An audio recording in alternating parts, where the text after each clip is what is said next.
Hi Soul Fam, how are ya? Welcome back to my channel, Spiritual Dowsey. I'm Dowsey LeMay. I hope all you beautiful souls out there are doing great wherever you are in the world, and thank you for taking time out of your busy day to watch this video. I appreciate the love and support. So today I wanted to do this short video to talk about an experience that I had. I think that will really resonate with a lot of you in regards to our own or your own healing path. In having this illusion that once you've done the work on a energetic level, that you don't have to deal with it anymore on the physical level. All right.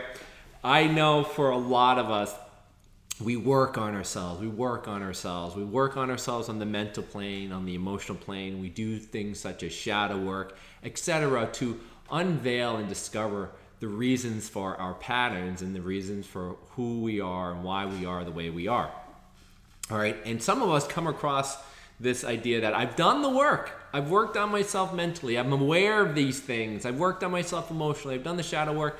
And now I've reached this point of enlightenment, and I fall into this somewhat of illusion that it's not going to happen anymore on the physical level. Like I don't have to deal with it anymore, right? So you go out the door 5 minutes later in this state of enlightenment, thinking that you've reached this Buddhic level, that you're not going to have to deal with it because you've worked on yourself energetically, and boom, lo and behold, you get hit with it straight in the face on the physical level, dealing with the contrast and the pattern and the conflict and the friction of which you just spent having to work through it on the energetic level. Okay? That happens all the time. And the reason is, and I talk about this in my book, Becoming the Creator, A Practical Guide to Spirituality and Connection. I talk about the core wounds that you have, the patterns that you're working through, these beliefs have found its way into all aspects of your life.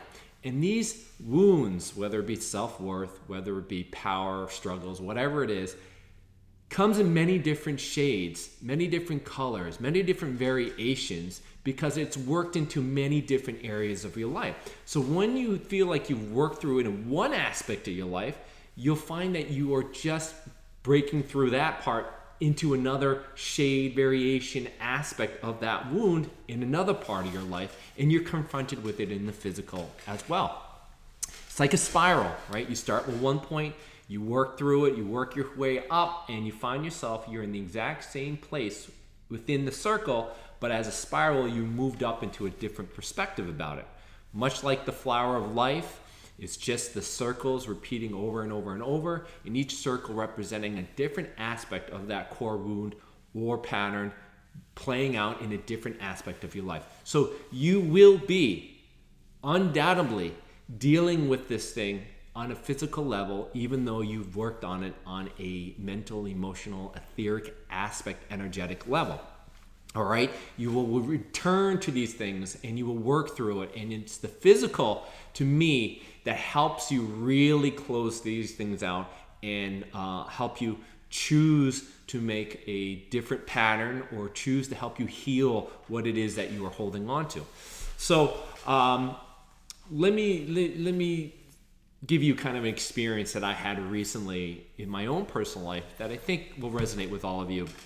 And so I am married, I have children, right? And I own a home. I live very much the human life that many of you guys live. So I'm not an enlightened being. I am not a guru. I'm just someone sharing my own experiences, and hopefully you see that I am going through somewhat the same exact struggles that all of you are going through. So I have what I deal with is a lot of power struggles, right? I have this sensation, if you've read my book, power, the sensation of wanting power, because I have always felt powerless in terms of my childhood trauma.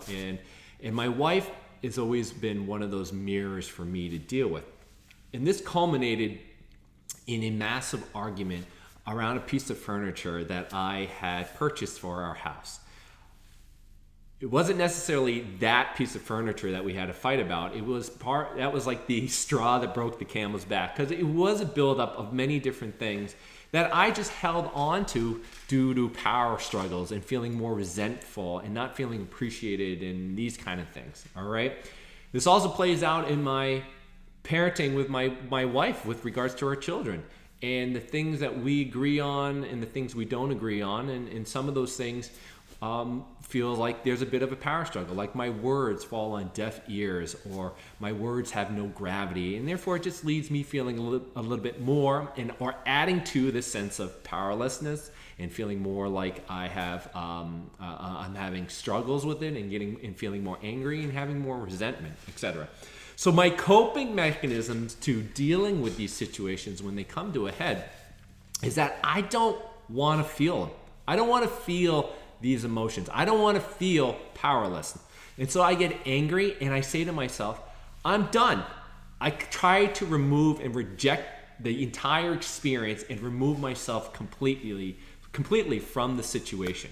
And for apologize for my language here, I usually end up just saying, fuck it, I'm out, I'm done, and I try to walk away from it. I physically try to walk away from the situation, right? That is me trying to grab at power in a very dysfunctional way.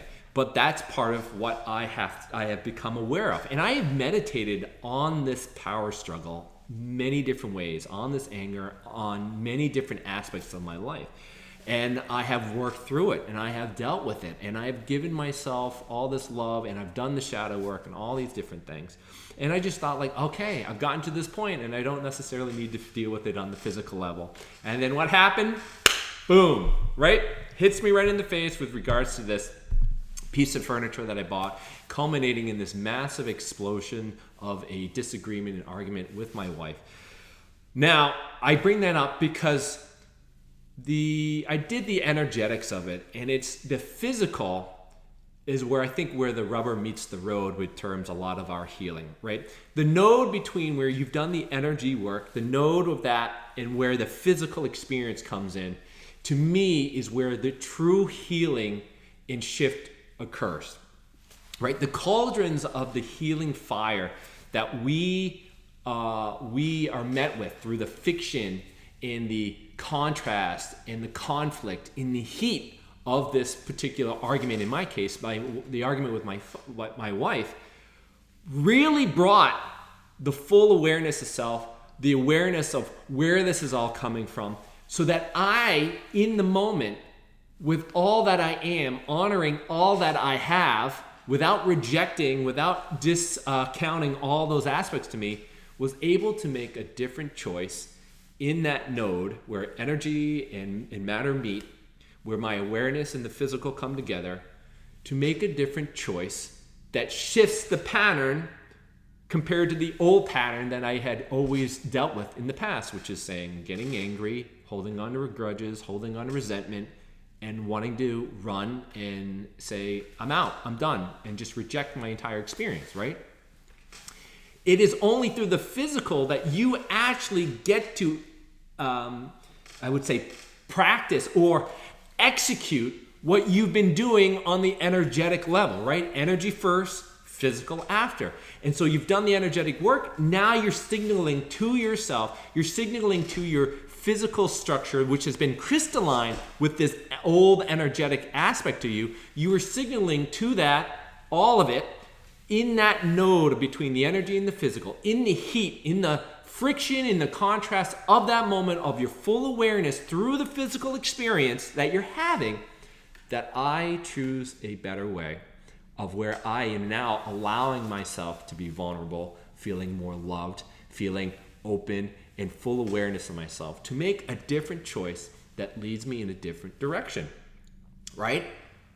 I did that in this particular case with my wife. I decided I'm actually going to sit, although absolutely, completely uncomfortable, to be vulnerable and to talk through, to communicate with my spouse, my wife, about what I was feeling, why I was getting this, why I did these kind of things, etc., and to have an open dialogue so that then in that moment we saw a shift in our energy, the energy within our relationship, which brought more connection between the two of us, which ultimately led to a different relationship with my children as well. And I think I think this is why you shouldn't discount the physical so quickly. This is why many of us end up dealing with the physical aspect, although we feel like we've done so much work on the energetic level,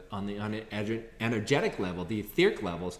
You are deemed to undoubtedly deemed to deal with it on the physical level, because you have to break the crystalline structures within you and to prove to yourself, and that's why I think they call it a test, to test yourself that you are signaling to the universe, to yourself, to the rest of your energetics, that I am making this shift and I am changing. Because a lot of us do these energetic things, right? We do the energetic work, and then we give ourselves a love, we give the child self-love, we do the shadow work, but then where have you actually made the shift and change? Yes, you're aware of it, but then you just go about your day with this idea that you've done it, and then it isn't until the physical where you get tested in the actual heat, in the moment of whatever conflict that you're dealing with. So just remember, you are always going to deal with this in the physical, and that you should honor that aspect of the physical for what it provides for you in the real time action of that moment, in the heat, in the conflict, for you to really offer yourself true awareness and consciousness and healing. Because without that physical aspect, you may not have been able to see a lot of the things that you thought you had covered in the mental, emotional aspect of your etheric healing, if you will, in the meditative state or whatever healing energetic work you were dealing with. So just remember, this is a hike up an endless mountain. You are always going to be taking steps up a mountain that seems endless, but every time you do it, the view gets a little bit better, right? So be mindful of it. Be mindful that you are working through one aspect of this pattern, and only to break through the physical of that pattern into another pattern which you did not know about, and you'll be deemed to deal with that on the energetic, and also deal and then prove to yourself on the physical level that that's what you are choosing to do and to heal and to move on to the next circle as you move forward. You will ultimately, undoubtedly, all deal with this in the physical, so don't discount it. Just be aware of it, and I hope this helps you. I love you. We'll talk to you soon. Take care.